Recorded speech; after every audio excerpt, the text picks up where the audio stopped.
कि मर जाओगे पता नहीं, पर एक बात नहीं है, ये वचन सत्य हो जाए जी, जैसे गुरु वैसे चेले। वैसा चेला होता ही है जैसा गुरु होता है भाई। है मन माना है अपना, इसलिए मन की मलिनता दूर नहीं होती। मन को अपना ही मत मानो, फिर जो मलिनता आ जा रही है उससे साक्षी हो जाओ, तटस्थ हो जाओ। आए जा जाए जा, तेरे पे क्या फर्क पड़ रहा है भाई, तेरा क्या मिटना है। आप भगवान कह रहे हैं, आप गीता कोई तो नहीं पढ़ते, ना तो इसे जलाया जा सकता, ना छेदा जा सकता, ना मिटाया जा सकता, उसमें कोई चिंतन नहीं होती है। आगे ना समझ में, उसमें कोई चिंतन नहीं होता, उसमें स्फूर्णा होती है। ये चीज जड़ ग्रंथि है, ठीक है, मन के जरिए उससे जुड़ी आता है, ठीक है। लेकिन आत्मा तो आत्मा ही है, नाम से उसको बुला रहे हो आप तो चेतन जाग जाता है, शरीर सोया है। लेकिन जब मूल में शरीर सो जाएगा, जब चेतन इसमें नहीं रहेगा, तब उसको कोई उठा नहीं सकता, कितना ही नाम पुकारे जाए। हाँ, तो फिर यही से समझ लो, इसका मतलब हम आत्मा है, घोषित है। फिर उस आत्मा को जल दिया जाता है, पिंडदान किया जाता है, कुछ दान किया जाता है, वो ग्रहण कर लेता है, क्योंकि उसने उस नाम को ग्रहण किया हुआ है। और वो अभी जो है अपने स्वरूप को पाया नहीं है, इसलिए उसको इस संसार में भूत प्रेत बन के भटकना पड़ता है ना। हम भूत रूप में है, हमारी कोई जीते जी पूजा करता है, फिर मरने के बाद पूजा करता है, ये भूत पूजा है, नहीं समझे। और इसी को प्रेत पूजा भी बोलते हैं एक रूप से। अगर हम बुरे हो गए तो प्रेत पूजा, अगर हम अच्छे हो गए, अच्छा काम कर रहे हैं तो भूत पूजा, नहीं समझे। जितने भी लोग बताने वाले हैं वो अपने गुरु की जय जयकार करा रहे हैं, वो भूत पूजा, क्योंकि गुरु उस पूजा को ले रहा है, दुनिया को दो बातें, चार बातें बता रहा है, नहीं समझे। ये भूत पूजा। और अपने स्वरूप को जान रहे हो, ये देव पूजा, क्योंकि तुम देव हो, दूसरा भी देव ही है। गांधी जी को पूजना कौन सी पूजा है सर? गुरुजी कौन सी पूजा है? गांधी जी को इस तरह नहीं पूजा जाता ना, याद किया जाता है, गांधी जी को पूजा नहीं जाता। ये बात है, क्या कैसे क्या किया जाता है, याद किया जाता है। जब हम गांधी को याद कर रहे होते हैं, उसके गुणों को याद कर रहे होते हैं, ठीक है ना, ये गुण पूजा है, ठीक है। और गुण पूजा जो है वो सर्वप्रथम है और सबसे अच्छी है संसार में। भगत सिंह के हम त्याग को याद करते हैं, ठीक है ना, तो उसके त्याग की पूजा है ये, ठीक है। जो शरीर गया है उसकी पूजा नहीं है, उसके त्याग की पूजा है। ऐसा त्याग हमेशा याद रहता है। भगवान भी गुण ही बताते हैं, गीता में बताया, काम से लोभ, लोभ से क्रोध, क्रोध से ये, इससे अहंकार, ऐसे एक से एक जन्मता है। लेकिन जब सतगुण आते हैं तो वो भी ऐसे ऐसे ही आते हैं। लेकिन सारे गुण होने के बावजूद भी अगर आपने अपने शरीर को, यानी कि अपने आत्मा को नहीं पहचाना, अपने आप को नहीं पहचाना, तो गड़बड़ झाला हो गया पूरा। फिर आपने जो किया वो गायब, और जो कर भी लिया वो भी गायब, क्योंकि जो मूल था उसको पाया नहीं। अब पाया क्या, किसी ने परी पाली, किसी के पास एक पीर खड़ा है, किसी के पास सबड़ सिंह महाराज हैं, किसी के पास कुछ है, किसी के पास कुछ है। वो फिर अपने उसी में स्वरूप में रहता है। जैसे कोई बाबा मोहन राम को पूज रहा है और फिर वो हाजिरी ले रहा है, तो वो हाजिरी ले रहा है ना, उसमें बाबा मोहन राम नहीं आ रहे हैं, वो ही बाबा मोहन राम का भक्त आ रहा है, जो पहले किसी में खुद बाबा मोहन राम की भक्ति करता था। बाबा मोहन राम का जो तरंग है वो तो किसी किसी को मिल रही है, नहीं समझे।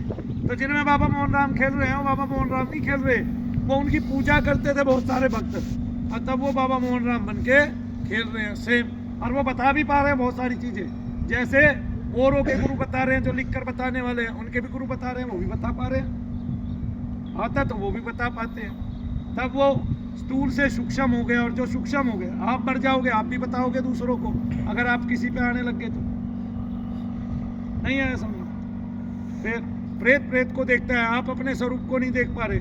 मानव जैसे मानव को देख लेता है, ऐसे ही प्रेत को देख लेता है, योनि वाले को देख लेता है, कुत्तों को देखते हैं कि नहीं देखते हैं, शेर को देखता है कि नहीं देखता है। फिर शेर एक बार मानव को ना देखे, वो जड़वत बन के खड़ा रहे, उसके लिए तो जड़ है, पेड़ है, लेकिन किसको देख सकता है, शेर को तो देख सकता है, वो उसकी जाति का है, जो जिसकी जाति का है वो उसको देख। तो हम भगवान की जाति के हैं, भगवान को देख सकते हैं। हमने अपने आप को मानव की जाति का मान लिया। एक ये शरीर है, मुझे मिला है, किसके लिए, एक तो मुझे इस शरीर की सुरक्षा करनी है, इसके लिए खान पान जरूरी है।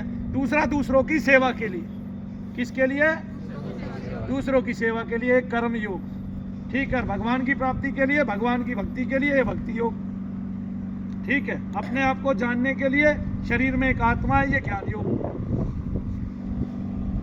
ये कबीरदास जी तो मानते थे, लेकिन फिर भी उन्होंने एक जगह कहा है कि नाम अनाम अनंत रहत है, दूसरा सबसे न कोई। नाम की महिमा तो कबीरदास जी भी गाते थे ना। तो नाम की महिमा उन्होंने कही है। हाँ, नाम की महिमा है ही। के नाम की वो आज सारी दुनिया कबीर को कबीर के नाम से पुकारती है, तभी तो वो आ जाते होंगे।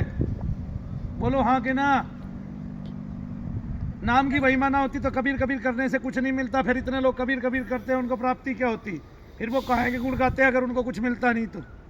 भाई नहीं समझे आप। आप कहीं जाते हैं जी, बहुत अच्छा प्रसाद मिलता है, मैं जाता हूँ, हलवा पूरी सब्जी हर बार मिलते हैं। महिमा ही तो गाई आपने। क्यों गाई? क्योंकि वहाँ हलवा पूरी सब्जी हर बार मिलते हैं।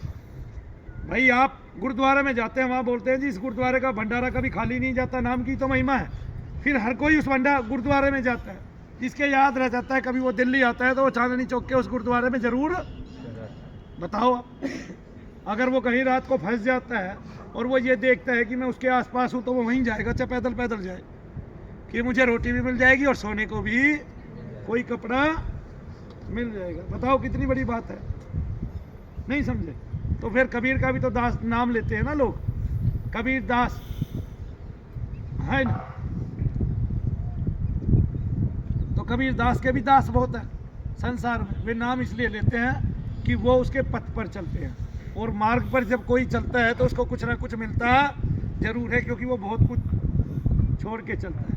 आप बहुत कुछ छोड़ के यहाँ आए हैं, कोई ऐसे नहीं है किसी का त्याग नहीं है। त्याग है, एक 11 दिन का त्याग है, वो अपने लिए जितना कुछ करता, ठीक है।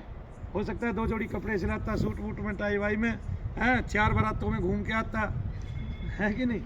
कोई डांस करता है, हो सकता है किसी की 4 दारू की पार्टी छुट्टी हो नहीं, हो सकता है किसी की कोई पार्टी छुट्टी हो ऐसी, ठीक है। हो सकता है किसी का बाहर घूमना लिखा हो, वो यहाँ आके आज साधना कर रहा है और वो घूम रहा होता है, अभी तक बद्रीनाथ केदारनाथ पैदल पहुँच गया होता है नहीं ऐसे। तो नाम की महिमा है, नाम की सार्थकता को कबीर को भी मानना पड़ेगा, क्योंकि कबीर का भी नाम है संसार में, और नाम है तभी वो आते हैं, तभी वो मिलते हैं, ठीक है। गरीबदास का भी नाम है, जो कबीर के भी शिष्य है। भजन है ना, उसमें एक भजन है ना कबीरदास जी का। हाँ, तो नाम की महिमा सब जगह लिखी है।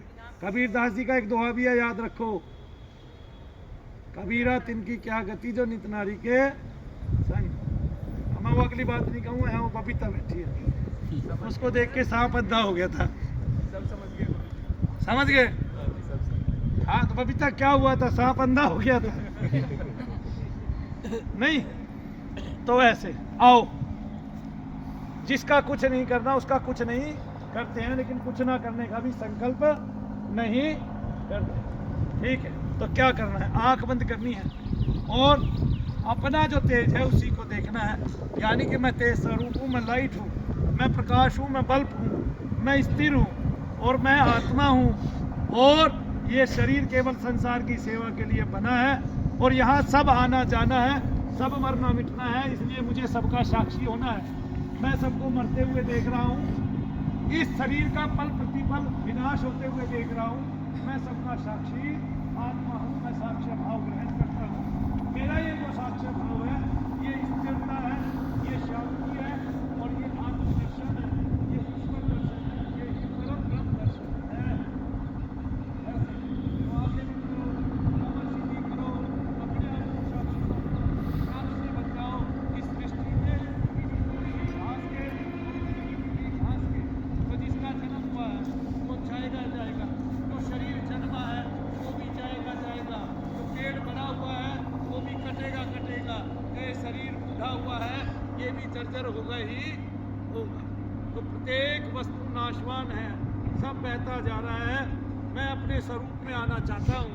मैं एक तेज पुंज हूँ, जैसे ईश्वर एक तेज पुंज है और उसकी स्फूर्णा से समस्त संसार चलता है, ऐसे ही मैं भी एक तेज पुंज हूँ और मैं ईश्वर का साक्षात अंश हूँ। मैं ईश्वर से अभिन्न हूँ, ईश्वर मुझसे अभिन्न है और मैं उसकी कृपा पात्र हूँ।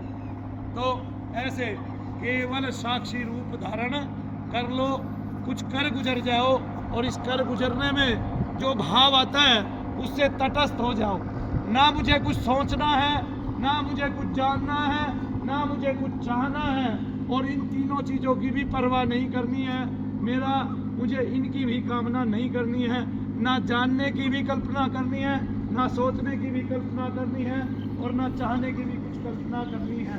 तो मुझे इन सब से कोई मतलब नहीं, समस्त संसार से, समस्त जीवों से कोई मतलब नहीं। सब बह रहे हैं, सब बहते रहेंगे, कोई भी चीज़ हमारे काम नहीं आएगी।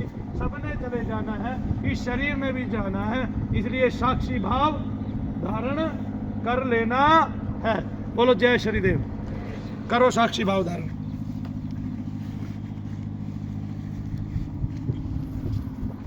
आधा मिनट में तुम्हें इतनी शक्ति हासिल होगी कि तुम्हें जीवन में कभी इतनी ऊर्जा मिली ही नहीं होगी।